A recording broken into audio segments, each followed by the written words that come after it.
From MTN News, this is Montana This Morning.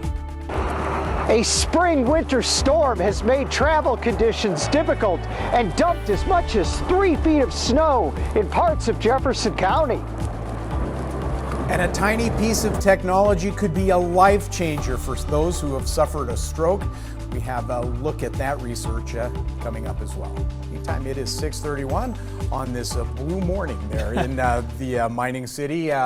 Snow in places, wind in places, cold temperatures everywhere. It is absolutely cold. And it continues in parts of the state as well. You wonder what month we're actually in. Now, the combination of the temperatures and that very heavy snow, it's that temperature swing that is rare, not so much the snow. Now, some of these areas picking up some of that heavier snowfall. 3 below zero this morning in Butte. Remember, on Friday, record highs in much of southwest Montana. Snow and ice on Bozeman Pass. It looks like there are still accidents heading into the pass on the Bozeman side for eastbound traffic. But the latest report saying that people are having some pretty smooth sailing. Just slow it down. It gets gnarly in a few of those corners, as we well know on these passes. Temperatures should warm up into the 20s. I'm calling that a warm-up. It's barely a warm-up at this point. Later into the weekend, we are looking at some warmer temperatures. I'm going to talk about Easter and how easy it will be for the Easter bunny to hide those eggs. Yeah, I'll talk about that coming up in about 10 minutes. I'll just remind you that it's high school track and softball golf season. Amen. Not helping. No. 6:32. While some places got a dusting of snow and lots of wind, other places got a little more. The snow actually piled deep in the Pony area. Dan's John Amy made it as far as he could to see winter in full swing here in April. This spring storm has brought heavy snow and winds to Jefferson County, forcing many motorists to get stuck on the side of the road and road crews to work overtime to try to keep these roadways as clear as possible. This is the kind of storm we're supposed to have in February. And no, I was in for a total surprise, total shock.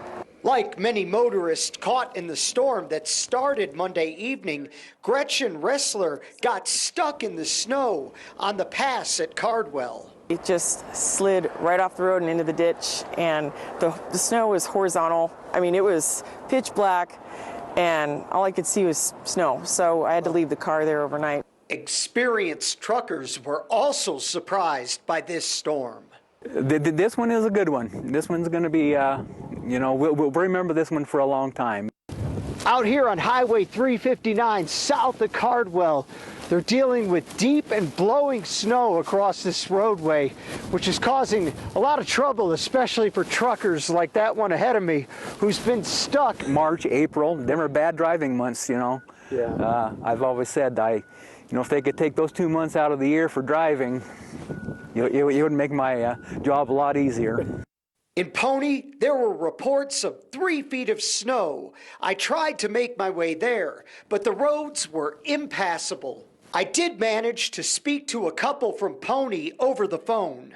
Nobody's going anywhere here unless you're hoofing it on snowshoes or digging out a snow machine to go ride. Brad and his wife Connie haven't seen this much snow in years and were concerned for their neighbors. We're just going to get our gear on and go check on some of the neighbors up here. There's some old elderly folks that live around us, even though we're retired. So yeah, we're going to go out and trottle around in about waist-deep snow for the fun of it. Near Cardwell, John Amy, MTN News. 6:35 now. Every year in this country, nearly 800,000 people have a stroke. The impacts are often long-term and life-changing. But as Chris Conte shows us, one of the smallest devices about to make a big difference for stroke victims trying to regain their way of life. Buried deep in a complex web of equations are the answers Dr. Michael Kilgard is looking for.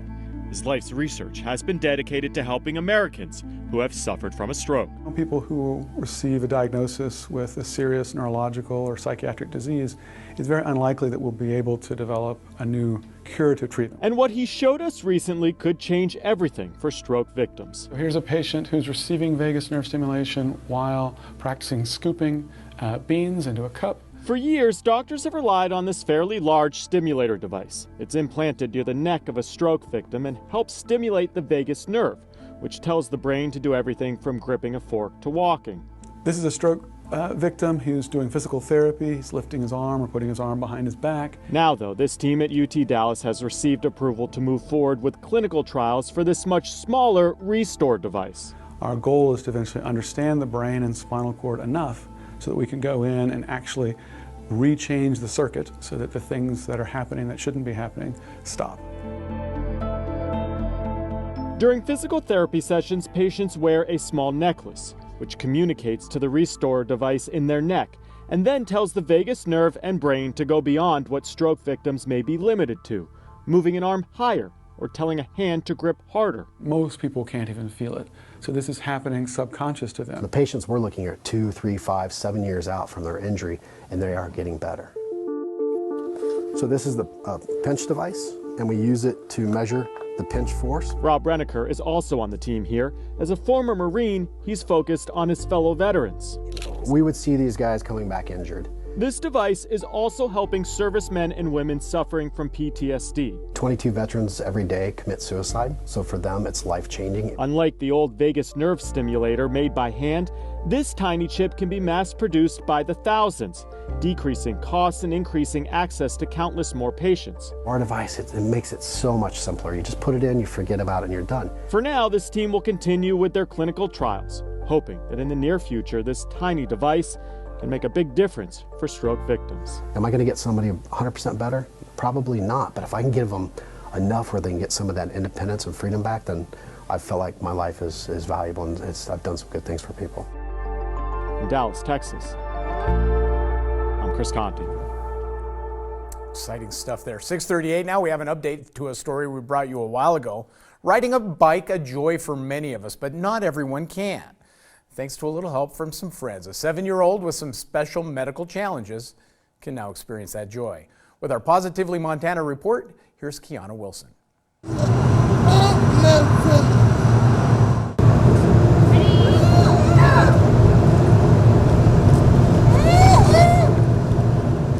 As a follow-up to a Positively Montana story from last month, Jackson Flores of Kalispell finally got his adaptive bike after 2 years. Jackson is a 7-year-old boy who was diagnosed with infantile Pompe disease, which causes muscular weakness and impaired mobility. Jackson's mom, Erin Hawk, used Facebook to spread the word about a fundraiser for the bike and raised $2,000 in just 5 hours. It's hard to believe that it's actually here. It took so long to figure this out and get it. 2 years of trying to figure out, well, what kind of bikes could we get because they're so expensive. The bike has many features, including a parent assist handle, basket to carry things, and a tray for activities while they are out. The most important feature on the bike is a pulley system that helps make pedaling easier. It's a pulley. So when you push down with this foot, it helps pull this foot up. And when you push down with this foot, it helps pull this foot up. So you can go easier. To add to the fun and excitement of receiving the bike, Hawk hid it from Jackson. To not raise suspicion, Hawk told her son that the big boxes being delivered were for his daddy Jed. Then he's like, "You lied to me." I'm like, yeah, kind of. It's hard to pick a balance there when you're trying to teach your kids not to lie. Were you surprised? Yeah. The bike is designed to be adjustable to grow with Jackson as he gets older. The bike can also be converted to a stationary bike to allow for Jackson to practice riding it inside. And so I think just anything we can do to get him working more towards being independent. It's a fun idea that he'll be able to ride his own bike with us riding our bikes. It's exciting.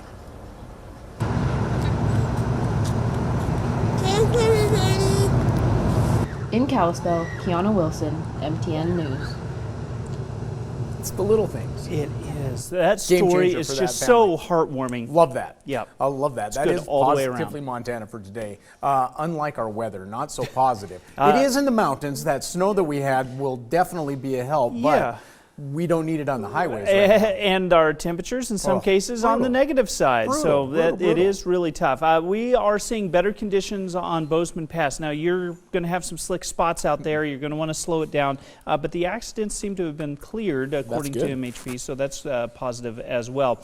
This is a look at Bozeman Pass. You can see the ice on the roadway. Yes, it is going to be a little gnarly in a few areas. This is a great sign from Karst. We do have a couple more rounds of snow. Of course, we're going to break that down, talk about Easter weekend and beyond coming up in just a few minutes.